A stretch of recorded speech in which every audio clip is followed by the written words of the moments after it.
नमस्कार दोस्तों, स्वागत है आपका हमारे YouTube चैनल पर जिसका नाम है परीक्षिता एकेडमी। आज हम बात करने वाले हैं फिर से आधुनिक भारत के इतिहास के बारे में। और आप सभी जानते हैं हम इस समय पढ़ रहे हैं राष्ट्रीय स्वतंत्रता आंदोलन के बारे में। यह इस सीरीज़ का हमारा दूसरा लेक्चर है जिसके अंतर्गत आज हम मुख्य रूप से बात करेंगे भारतीय राष्ट्रीय कांग्रेस की अर्थात INC के बारे में। जानेंगे विस्तार से, समझेंगे पूरी प्रक्रिया को और सिस्टमेटिक कंटेंट आपको उपलब्ध कराने की इस वीडियो के माध्यम से हम कोशिश करेंगे। तो दोस्तों, अगर आप हमारे इस YouTube चैनल पर नए हैं तो आज ही हमारे चैनल को सब्सक्राइब करें। और अगर आपको हमारा वीडियो कंटेंट समझ में आता है, पसंद आता है तो हमारे वीडियो को लाइक और शेयर ज़रूर करें। और किसी भी प्रकार के सजेशन के लिए आप हमें कमेंट सेक्शन में जाके कमेंट कर सकते हैं। तो चलिए बिना टाइम वेस्ट करें हम बात करते हैं राष्ट्रीय स्वतंत्रता आंदोलन के बारे में। और आगे बढ़ने से पहले हमेशा की तरह आपको बताना चाहेंगे कि एक टॉपिक क्यों इम्पोर्टेंट है। तो ये जितनी भी कॉम्पिटिटिव एग्जाम है सभी में हिस्ट्री का पूछा जाता है, तो सिंपल सी बात है, टॉपिक उसके अंदर आता है तो इम्पोर्टेंट है ही। और अगर हम स्पेशली बात करें हमारे मध्य प्रदेश PSC के रिस्पेक्ट में, तो प्री में यूनिट 2 में हमें राष्ट्रीय स्वतंत्रता आंदोलन को पढ़ना रहता है, उसके नेतृत्वकर्ता पढ़ना रहता है। और अगर हम मेंस की बात करें तो मेंस के भी पेपर 1 की यूनिट 3 में हमें राष्ट्रीय स्वतंत्रता आंदोलन एवं इसके नेतृत्वकर्ता के बारे में विस्तार से पढ़ना है। सो गाइज, ये टॉपिक काफ़ी इम्पॉर्टेंट है और हम कोशिश कर रहे हैं कि हम आपको बेहतर कंटेंट दें, एकदम सिस्टमेटिक, जो स्टार्टिंग से ही प्रोसेस स्टार्ट हुआ उसके बारे में समझे। तो चलिए हम आगे बढ़ते हैं और बात करते हैं। हमेशा की तरह हम आपको यहाँ पर इस टॉपिक की विशेषता बताएंगे। जो राष्ट्रीय स्वतंत्रता आंदोलन है एक्चुअल में कई चरणों में घटित हुआ था। हमने आपको पुराने वीडियो में भी बताया और जो आज हम इसके चरण बता रहे हैं फिर से हम इसी के ऊपर इस टॉपिक को जो है ख़त्म करेंगे, पूरा करने की कोशिश करेंगे। तो इसका जो पहला चरण है वो राष्ट्रवाद प्रारंभ होने के हमने उन कारण या कारकों के बारे में समझा है जिसने इस जो राष्ट्रीय स्वतंत्रता आंदोलन है इसमें महत्वपूर्ण अपनी भूमिका निभाई। या हम कहें जो भारतीय राष्ट्रीय कांग्रेस है उसकी स्थापना की पूर्व जितनी संगठन या संस्थाएं थी हमने उसकी बात की है। ये हमने हमारे पुराने वीडियो में या पहले वीडियो में हम बात कर चुके हैं। आज हम बात करने वाले हैं उदारवादी चरण की, जो कि 1885 में भारतीय राष्ट्रीय कांग्रेस की स्थापना के साथ शुरू होता है और 1905 तक रहता है। इसके बाद आता है उग्र राष्ट्रवाद यानी कि गर्मपंथी दल के लोग, और 1905 से 15 के बीच में इनका जो है एक टाइम पीरियड रहता है। फिर क्रांतिकारी गतिविधियां भी संचालित होती हैं जिसमें प्रमुख क्रांतिकारी गतिविधियों को हम 2 चरणों में देखेंगे। एक प्रथम चरण वो है जो 1907 से 17 के बीच में हुआ था। फिर आ जाता है गांधी युग के बारे में हम बात करेंगे, जब 9 जनवरी 1915 में महात्मा गांधी ने भारत आए थे साउथ अफ्रीका से। तो यहाँ पर जो राष्ट्रीय स्वतंत्रता आंदोलन है उन्होंने अपना काफ़ी योगदान दिया और वो पूरा जो भी उनके बारे में है सब कुछ हम समझेंगे। इसी बीच 1920 में कुछ समाजवादी विचारक आता है और क्रांतिकारी आंदोलन का द्वितीय चरण स्टार्ट हो जाता है। फिर ये प्रोसेस चलती रहती है और ये सब कुछ जो है पैरेलल चलता है। गांधी युग तो अंत तक चलता है जब तक कि देश आज़ाद नहीं हो जाता। इसी बीच में समय समय पर कुछ विभिन्न घटनाएँ घटित होती है। तो इन सारे जो हमारे 6 हम चरण बता रहे इसमें सब इस पूरे 6 पॉइंट के अंतर्गत हम जो है हमारा राष्ट्रीय स्वतंत्रता आंदोलन को समझने की कोशिश करेंगे। तो हम आपको यहाँ पर स्पेशली बताना चाहेंगे कि हम इसकी जो शुरुआत है वीडियो 1 से कर चुके हैं जिसमें हमने ये वाले पॉइंट को कवर कर लिया है। और आज हमें जो है उदारवादी चरण के बारे में बात करेंगे, क्या क्या इसके अंदर महत्वपूर्ण टॉपिक है और हमें क्या स्पेशली पढ़ना है, क्या उदारवादी सोच थी, चरण थे या इसके जो प्रमुख नेताएं थे वो क्या थे, सबके बारे में समझेंगे, बात करेंगे। तो चलिए आगे बढ़ते हैं और बात करते हैं उदारवादी चरण के बारे में, जो कि 1885 से 1905 के बीच में रहा था। उदारवादी चरण हमें पता है कि जब कांग्रेस है उसकी स्थापना से पूर्व कई जो है संस्थाएं स्थापित हो चुकी थी जो राष्ट्रीयता की भावना रखती थी थी और औपनिवेशिक शासन के प्रति अपने विरोध को प्रकट करती थी। इसी बीच अगर हम बात करें तो हमें जो है हम मुख्य टॉपिकों की चर्चा कर लेते हैं, हमें क्या पढ़ना है। तो इस वाले टॉपिक में हम बात करेंगे भारतीय राष्ट्रीय कांग्रेस की स्थापना की, प्रमुख उदारवादी नेता की और उदारवादी जो उदार राष्ट्रवादी हैं उनका जो योगदान रहा है देश के प्रति, उसके बारे में हम बात करेंगे। और उसमें भी आज हम केवल बात करेंगे भारतीय राष्ट्रीय कांग्रेस की स्थापना की, और जिसको कि आज हम सेकंड वीडियो में कवर कर रहे हैं भाग 2 के अंतर्गत। और हम बात करेंगे जब हमारा वीडियो 3 आएगा उसमें हम बात करेंगे प्रमुख उदारवादी नेता की और उनके योगदान की। तो चलिए अब हम बात करते हैं भारतीय राष्ट्रीय कांग्रेस की स्थापना की। यहाँ पर बताने का मात्र उद्देश्य यही है कि हमें समझने में आसानी रहे कि किस प्रकार से हम स्वतंत्रता आंदोलन को समझ रहे हैं। तो चलिए उसी कड़ी में हम आगे बढ़ते हैं और आज बात करते हैं भारतीय राष्ट्रीय कांग्रेस की स्थापना की, जिसको हम बोलते हैं इंडियन नेशनल कांग्रेस, अर्थात शॉर्ट में INC। चलिए तो इसके बारे में बात करते हैं। तो A.O. ह्यूम एक ब्रिटिश अंग्रेज़ अधिकारी थे, एक रिटायर्ड अंग्रेज़ अधिकारी थे। इन्हीं को जो है श्रेय दिया जाता है भारतीय राष्ट्रीय कांग्रेस की स्थापना का। इन्होंने क्या करा कि 1883 में भारत के प्रमुख नेताओं से, जो उस समय काफ़ी एक्टिव थे और काफ़ी एजुकेटेड थे, उनसे संपर्क किया और एक अखिल भारतीय कांग्रेस का आयोजन किया। ठीक है, किस वर्ष? इसी वर्ष 1883 में एक जो है सम्मेलन आयोजित किया। 1884 में इन्हीं के प्रयत्नों से क्या हुआ कि इन्होंने एक संस्था की स्थापना की जिसका नाम इन्होंने दिया इंडियन नेशनल यूनियन। ठीक है, क्या नाम दिया? इंडियन नेशनल यूनियन का नाम दिया, अर्थात इसकी स्थापना की। और इन्होंने डिसाइड करा कि हम एक काम करते हैं, 1885 में पूना में जो है एक सम्मेलन का आयोजन करते हैं। लेकिन पूना में प्लेग फैलने के कारण ये जो सम्मेलन है उस समय बम्बई में किया गया। मुंबई को उस समय बम्बई कहा जाता था, तो हम यहाँ पर बम्बई वर्ड ही यूज़ करेंगे। ठीक है, यहाँ पर हमने मुंबई लिखा हुआ है। तो बम्बई में उस सम्मेलन को आयोजित किया और वहीं पर जो है कांग्रेस की स्थापना की रूपरेखा तैयार हुई। भारतीय राष्ट्रीय कांग्रेस इसको नाम दिया गया और इसकी स्थापना की गई।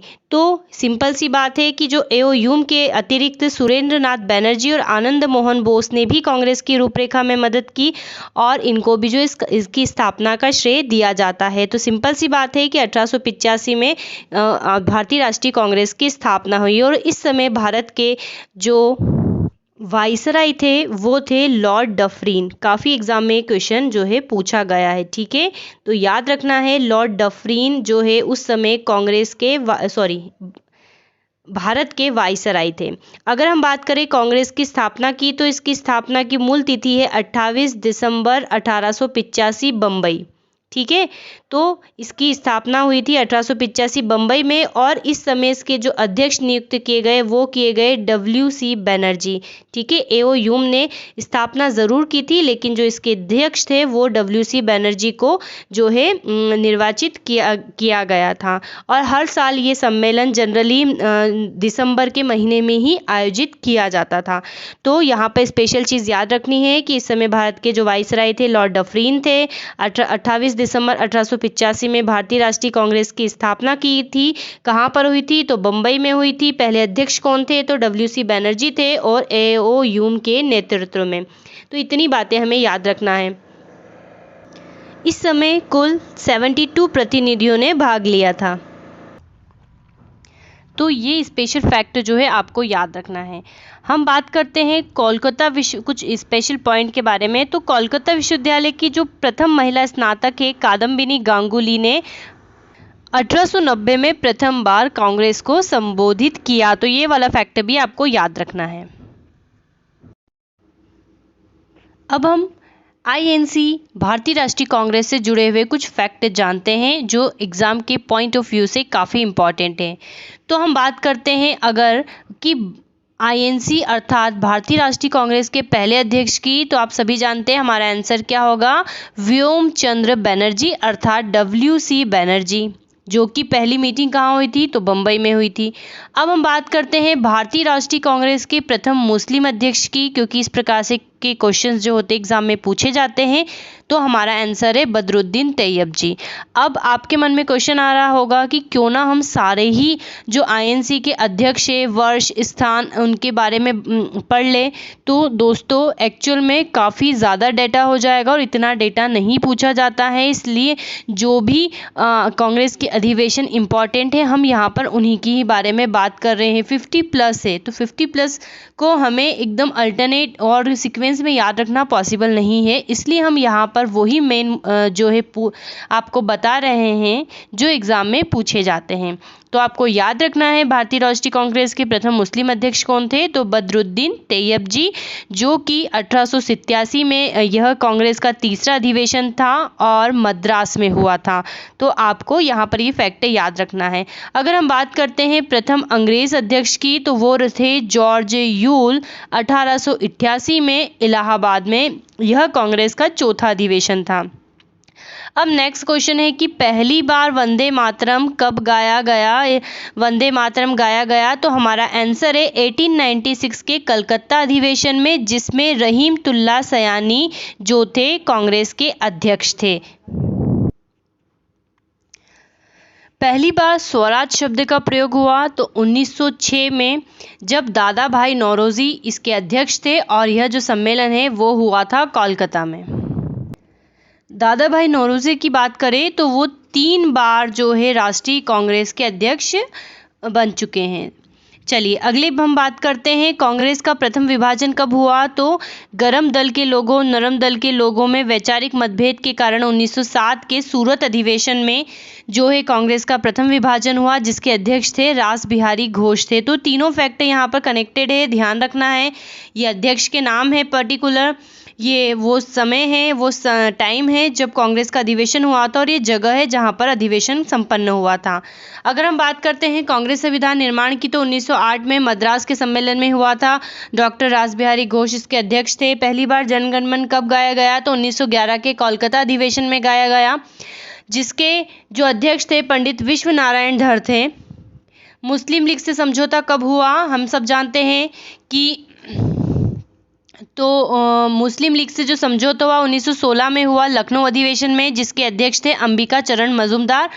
और इसी सम्मेलन में ही जो है कांग्रेस का जो विभाजन हो गया था उनका एकीकरण भी हो गया था। ठीक है, तो जो गरम दल और नरम दल के वैचारिक मतभेद के कारण 1907 में जो कांग्रेस का विभाजन हुआ था वो 1916 के लखनऊ अधिवेशन में पुनः इनका एकीकरण हो गया था, प्लस इनका मुस्लिम लीग से समझौता भी हुआ था। किसका, कांग्रेस का।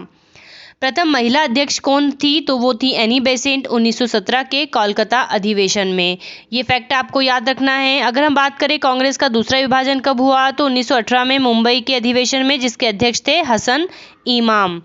हम बात करते हैं असहयोग का प्रस्ताव कब पास किया गया, तो विशेष अधिवेशन 1920 में कोलकाता में जो आयोजित हुआ था लाला लाजपत राय के अध्यक्षता में। इसी प्रकार 1920 में कांग्रेस का अधिवेशन हुआ था, जिसके अध्यक्ष थे सीवी राघवाचारी। कांग्रेस संविधान में परिवर्तन किया गया था और ये विशेष अधिवेशन था, जब विशेष उद्देश्य की पूर्ति के लिए सम्मेलन कई बार जो है आईएनसी ने आयोजित किए थे, तो उस समय जो है असहयोग आंदोलन का प्रस्ताव पास किया गया था।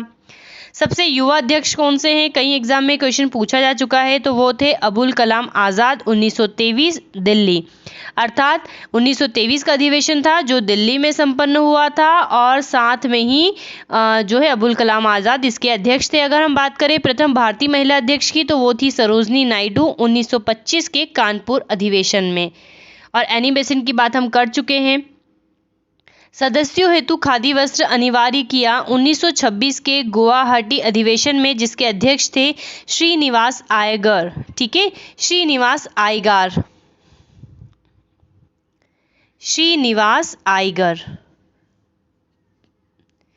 हम बात करते हैं पूर्ण स्वाधीनता की मांग की, तो 1927 के मद्रास अधिवेशन में किया गया, जिसके अध्यक्ष थे डॉक्टर अंसारी। ठीक है, डॉक्टर अंसारी इसके अध्यक्ष थे। पूर्ण स्वाधीनता, यहाँ पर पूर्ण स्वराज और स्वाधीनता में कंफ्यूज नहीं करना है। चलिए, पूर्ण स्वराज की प्राप्ति का लक्ष्य रखा गया था 1929 के लाहौर अधिवेशन में पंडित जवाहरलाल नेहरू की अध्यक्षता में। काफ़ी इम्पोर्टेंट ये वाला भी जो घटनाक्रम था, कई एग्जाम में इससे रिलेटेड क्वेश्चंस पूछे गए हैं। चारों चीज़ें आपको याद रखना है, पूर्ण स्वराज की मांग, 1929 का अधिवेशन, जगह लाहौर और अध्यक्ष पंडित जवाहरलाल नेहरू। मौलिक अधिकारों की मांग की गई थी 1931 के कराची अधिवेशन में, जिसके अध्यक्ष थे सरदार वल्लभ भाई पटेल। गांव में आयोजित प्रथम सम्मेलन था 1937 का फैजपुर सम्मेलन। पूर्व हमारे प्रधानमंत्री है पंडित जवाहरलाल नेहरू जो है इसके अध्यक्ष थे। अब ये पूर्व से थोड़ा सा सेंटेंस का वो हो गया। चलिए अब हम नेक्स्ट बात करते हैं, आज़ादी के समय अध्यक्ष कौन थे? तो आचार्य जेपी कृपलानी थे। यहाँ पर एक बात और बताना चाहेंगे कि जब 1947 में देश आज़ाद हुआ था तो विशेष सम्मेलन दिल्ली में आयोजित किया गया था, जिसके अध्यक्ष कौन थे? डॉक्टर राजेंद्र प्रसाद थे। ठीक है, तो डॉक्टर राजेंद्र प्रसाद जो थे, यहाँ पर उसको हमने शो नहीं किया है। राजेंद्र प्रसाद 1947 के दिल्ली में हुए विशेष अधिवेशन के क्या थे? अध्यक्ष थे। और आज़ादी के समय अध्यक्ष कौन थे? आचार्य जेपी कृपलानी। 1946 मेरठ में ये सम्मेलन हुआ था, अर्थात जब इसके आज़ादी की जो है प्रोसेस स्टार्ट हो गई थी। तो ये कुछ बातें आपको याद रखना है। 3 बार कांग्रेस के अध्यक्ष कौन रहे हैं? तो दादा भाई नौरोजी। और मध्य प्रदेश में आयोजित सम्मेलन एकमात्र अगर हम बात करें तो 1939 का सम्मेलन था, त्रिपुरी सम्मेलन था, और जिसमें अध्यक्ष बने थे सुभाष चंद्र बोस। मध्य प्रदेश के जो इतिहास के रिस्पेक्ट में काफ़ी इम्पोर्टेंट ये सम्मेलन था। कांग्रेस की स्थापना के एक्चुअल में कारण क्या थे दोस्तों? अब हम एक महत्वपूर्ण टॉपिक पे डिस्कस करने वाले हैं। हम जानते हैं कि कांग्रेस की स्थापना जब 1885 में की गई तो कई बुद्धिजीवियों के द्वारा इसकी अलग अलग जो है अभिव्यक्ति की गई। हम बात करते हैं लाला लाजपत राय के सेफ्टी वॉल्व सिद्धांत के बारे में। सेफ्टी वॉल्व का मतलब होता है सुरक्षा कपाट या सुरक्षा कवच। तो कहा जाता है कि ए.ओ. ह्यूम ने जब राष्ट्रीय कांग्रेस की स्थापना की थी तो जिन मुख्य लक्ष्यों को ध्यान में रखकर सहयोग दिया था उनमें सबसे प्रमुख था अंग्रेजी शासन के विरुद्ध बढ़ते हुए जन असंतोष के लिए सुरक्षा कपाट की व्यवस्था करना। उस समय कुछ लोग ऐसा मानते हैं कि जो ए.ओ. ह्यूम थे उन्हें जब वो सरकारी अधिकारी के रूप में कार्य कर रहे थे तो उन्हें ऐसी कुछ गुप्त सूचनाएं मिली थी कि शीघ्र ही राष्ट्रीय विद्रोह होने की संभावना है, जैसा कि 1857 में हुआ था। देन इसके अलावा 1857 के अलावा भी कई क्षेत्रीय स्तर पर अंग्रेजों के विरुद्ध विरोध प्रदर्शन हो रहे थे उनकी नीतियों के खिलाफ। तो उन्हें ऐसा लग रहा था कि राष्ट्रीय विद्रोह हो सकता है, तो उन्होंने सोचा कि यदि कांग्रेस का गठन कर दिया जाए तो और वहाँ से जो बुद्धिजीवी लोग हैं जो जन आंदोलन को संबोधित कर सकते हैं, उसको आगे बढ़ा सकते हैं, तो उसी का एक जो है हम संगठन बना ले और उनकी जो दबी हुई भावनाएं हैं, जो उद्गार है वो सम्मेलन में प्रकट हो जाए, जो कि ब्रिटिश शासन के विरुद्ध एक बड़ा रूप नहीं ले पाएंगी। इसलिए ह्यूम ने भारत के तत्कालीन वाइसराय जो उस समय लॉर्ड डफरिन थे तो उससे अनुरोध किया था कि वो किसी प्रकार की रुकावट नहीं डाले।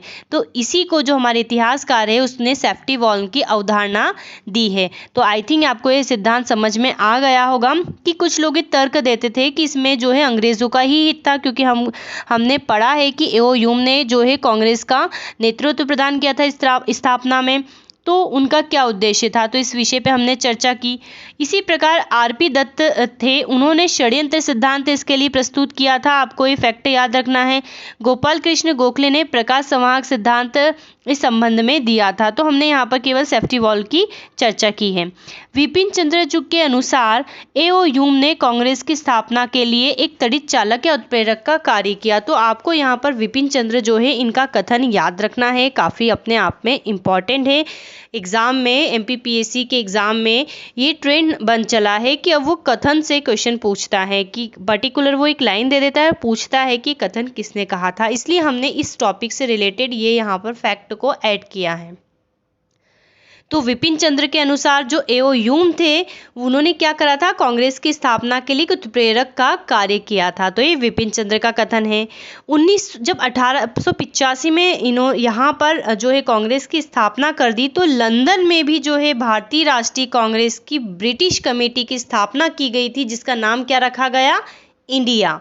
जिस प्रकार से कांग्रेस यहाँ पर रखा गया था भारत में, वहाँ पर क्या नाम रखा गया, इंडिया नाम रखा गया। और कब, 1889 में। विपिन चंद्र के अनुसार, विपिन चंद्र का यहाँ पर एक और कथन है वैसे हमें इसे हाईलाइट करना चाहिए था। विपिन चंद्र के अनुसार 1858 से 1905 तक का जो समय है भारतीय राष्ट्रवाद का शैशव काल था, अर्थात शिशु काल था। अर्थात जब भारतीय राष्ट्रवाद ने जन्म ही लिया था, हमें पता है 1857 की क्रांति के बारे में, और वो अपने शिशु काल में 1905 तक चल रहा था और फिर वो आगे बढ़ा। तो ये विपिन चंद्र का कथन है। लॉर्ड डफरिन ने कांग्रेस को राष्ट्रद्रोहियों की संस्था कहकर संबोधित किया। तो आपको ये भी फैक्ट याद रखना है। डफरिन के शासनकाल में ही कांग्रेस की स्थापना हुई थी और डफरिन ने क्या कहा? कांग्रेस को राष्ट्रद्रोहियों की संस्था कहा। इसी प्रकार कर्जन ने भी कांग्रेस, जो भारतीय राष्ट्रीय कांग्रेस है उसकी बात कर रहे हैं, हम आज वाले कांग्रेस की बात के संदर्भ में बात नहीं कर रहे हैं। तो कर्जन ने जो भारतीय राष्ट्रीय कांग्रेस है उसको कहा था मन के उद्गार निकालने वाली संस्था, अर्थात जिसके मन में जो आ रहा है वो यहाँ पर बोल के अपने उद्गार निकाल के बस फिर बाद में शांत हो जाता है मामला। तो मन के उद्गार निकालने वाली संस्था की जो है संज्ञा दी। और आपको बताना चाहेंगे एओ ह्यूम को हर्मिट ऑफ शिमला भी कहा जाता है। एओ ह्यूम जो है 1885 से 1907 तक कांग्रेस के महामंत्री रहे थे। चलिए दोस्तों, तो आज के हमारे वीडियो में हमने बात करी है भारतीय राष्ट्रीय कांग्रेस की। अब हम जो है उदारवादी जो हम चरण पढ़ रहे हैं 1885 से 1905 में के दौरान, अब हम उसका दूसरा वीडियो जो है हमारे नेक्स्ट वीडियो में पढ़ेंगे, जहां हम प्रमुख उदारवादी नेता की बात करेंगे। इसमें से कुछ जो मेन नेता हैं उनके बारे में हम देखेंगे। देन हम उदारवादियों का जो योगदान रहा है, एक जब वो भारतीय राष्ट्रीय कांग्रेस चला रहे थे देश की उन्नति में, तो उसकी हम चर्चा करेंगे। काफ़ी इंपॉर्टेंट एग्जाम है, प्री प्लस मेंस दोनों के पॉइंट ऑफ व्यू से। तो अगर आप नए हैं तो हमारे चैनल को सब्सक्राइब कर ले। हमारे वीडियो अगर आपको पसंद आते हैं तो इसे लाइक शेयर ज़रूर करें। Thanks for watching.